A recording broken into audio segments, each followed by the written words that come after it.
Christmas Eve, 1944. In a German field hospital deep inside occupied France, 28 wounded Nazi officers raised their glasses in celebration. They believed the war had spared them. They believed survival meant safety. By morning, many of them would never open their eyes again. December 1944 wrapped the French countryside in frost and silence.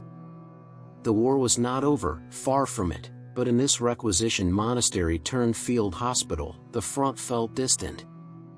Thick stone walls dulled the thunder of artillery. Candles flickered along narrow corridors once meant for prayer. Now they illuminated iron beds lined with gray uniforms and bandaged limbs. The patients were not ordinary soldiers. They were officers, men who had commanded units, signed orders, and overseen operations across occupied territory. Some bore medals pinned carefully to their tunics, even while recovering. Others kept their insignia close at hand, as if rank still mattered inside these walls. To them, this hospital was a pause. A reprieve.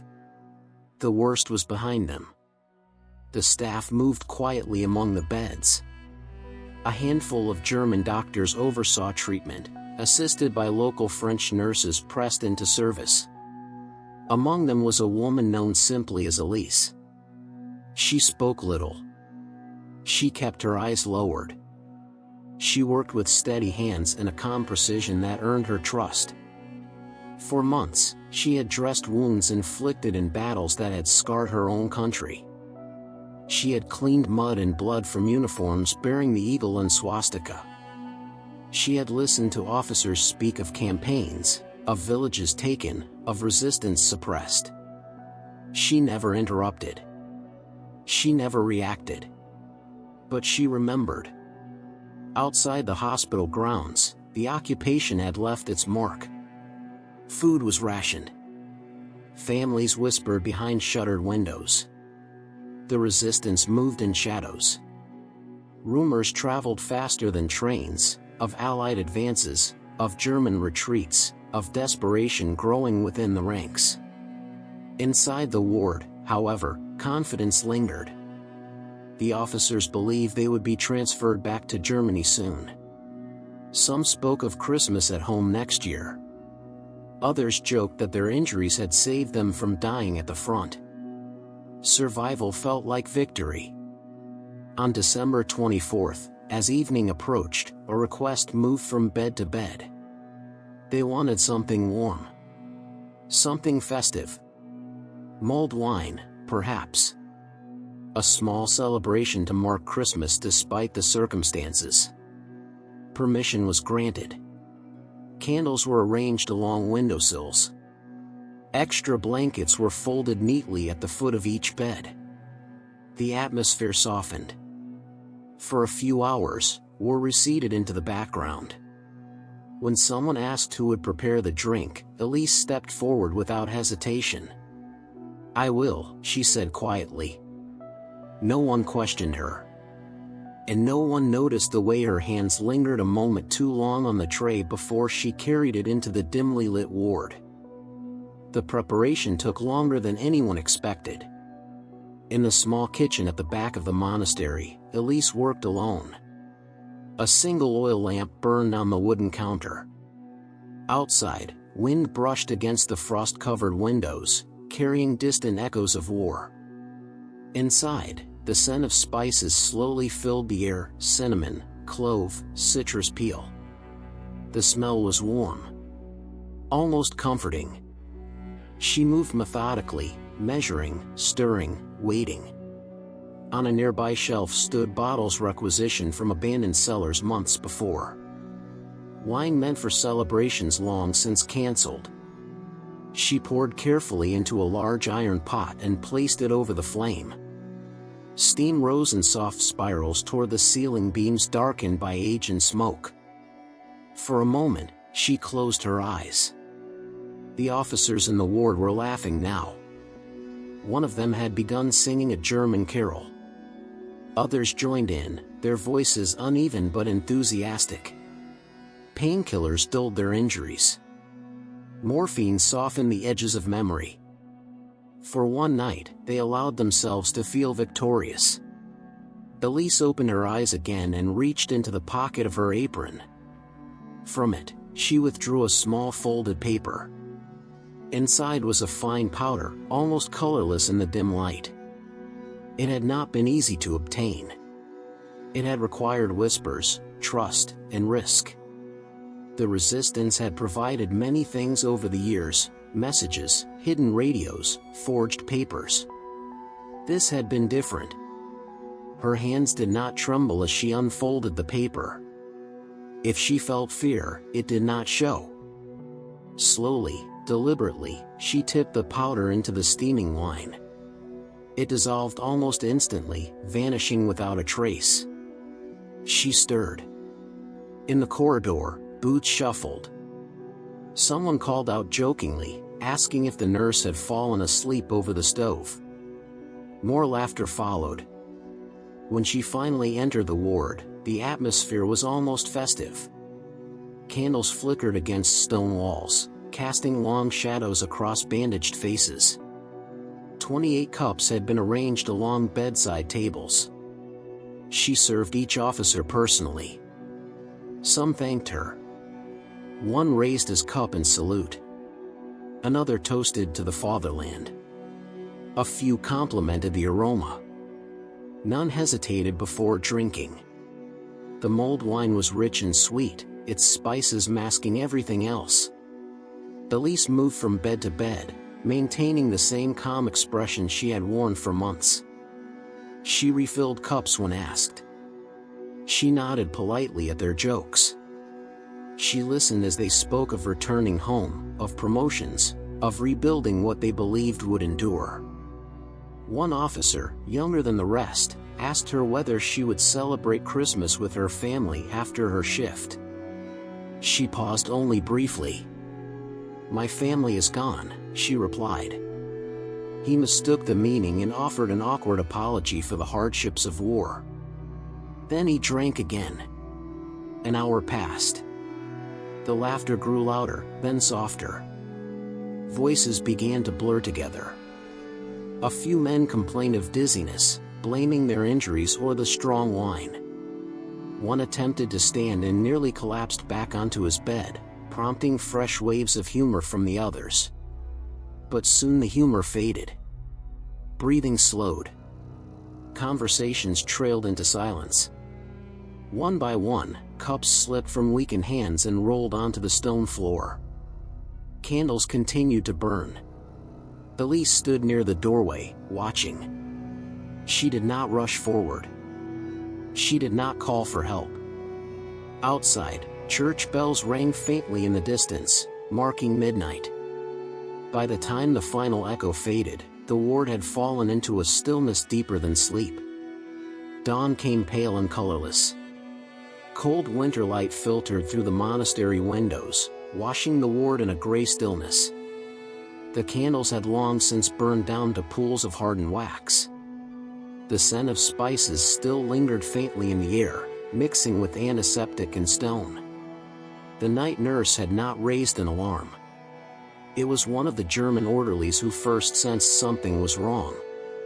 He entered quietly, expecting groans, requests for water, the restless shifting of injured men. Instead, he found silence. Too much silence. He approached the nearest bed and called the officer's name. No response. He touched his shoulder. The body did not stir. Within minutes, the ward erupted into controlled chaos. Doctors were summoned. Curtains were drawn. Pulse after pulse was checked. One physician insisted it must be a reaction, an unforeseen complication from blood loss, infection, shock. But there were too many beds. Too many still faces. Some officers yet breathed, but faintly, their skin pale and damp. Others were beyond revival. Resuscitation attempts were brief, urgent, then abandoned. The doctors spoke rapidly in German, their voices low but strained. "How?" one demanded. "What happened?" Explanations formed quickly and conveniently. Worsening injuries, delayed internal bleeding, adverse reactions to medication, the stress of trauma compounded by alcohol. The official notes would reflect medical reasoning. There would be no mention of celebration, no reference to mulled wine. The surviving officers were isolated. The cups were cleared away. The remaining wine was discarded without ceremony. Elise stood among the other nurses, her expression unchanged. When questioned, she answered simply. Yes, she had prepared the drink. Yes, the wine had been taken from hospital stores. No, she had added nothing unusual, only spices, as requested. She spoke calmly, without hesitation. Her reputation for diligence shielded her. Suspicion flickered in a few eyes. But proof requires evidence. And evidence requires survival. By afternoon, the hospital commandant had sent a report up the chain. It described a tragic cluster of medical complications among severely wounded officers. It emphasized the strain of wartime conditions. It framed the event as unfortunate, but natural. Outside the monastery walls, word spread faster than any official document. Townspeople heard that several German officers had died in their sleep on Christmas night. Some whispered about divine justice. Others spoke the nurse's name in hushed tones, though none could say how they knew. No one publicly accused her. No one publicly defended her. The occupation authorities did not launch a broad investigation. By late 1944, German forces were retreating on multiple fronts. Resources were thin. Priorities had shifted from discipline to survival. Within days, the surviving officers were transferred east. The beds were stripped. Fresh sheets replaced the old. New wounded would soon arrive. Life inside the hospital resumed its routine rhythm. But something invisible had changed. When Elise walked the corridors now, a few of the French staff met her eyes differently, not with fear, not even with approval, but with recognition. Outside, distant artillery rolled across the winter landscape. The war was closing in. And Christmas night remained officially unexplained. By early spring of 1945, the monastery hospital no longer flew the German flag. Allied forces pushed through the region, and the occupation dissolved with startling speed. Documents were burned. Equipment was abandoned. Those who had once commanded with certainty now retreated in columns of dust and defeat. When French authorities began reviewing records left behind, they found the report from Christmas 1944. 28 officers. Sudden medical decline. Complications consistent with trauma. The language was clinical. Detached. Clean. There was no investigation. History, in its vast machinery, had little room for a single night in a provincial hospital. There were larger horrors to catalog. Entire cities reduced to ash. Camps uncovered. Graves counted by the thousands. Against that backdrop, 28 officers seemed like a footnote. Elise remained in the town. When asked about the occupation years later, she spoke of exhaustion. Of shortages. Of tending wounds without asking questions.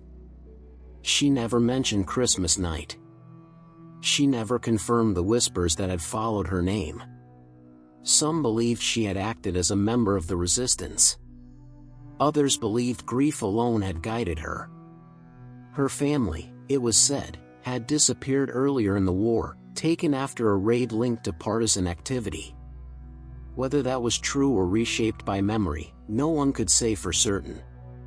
What remained undeniable was this: on one winter night, power shifted silently inside a room where power had long gone unquestioned. The officers had believed themselves safe. They had believed rank, uniform, and walls of stone could shield them from consequence.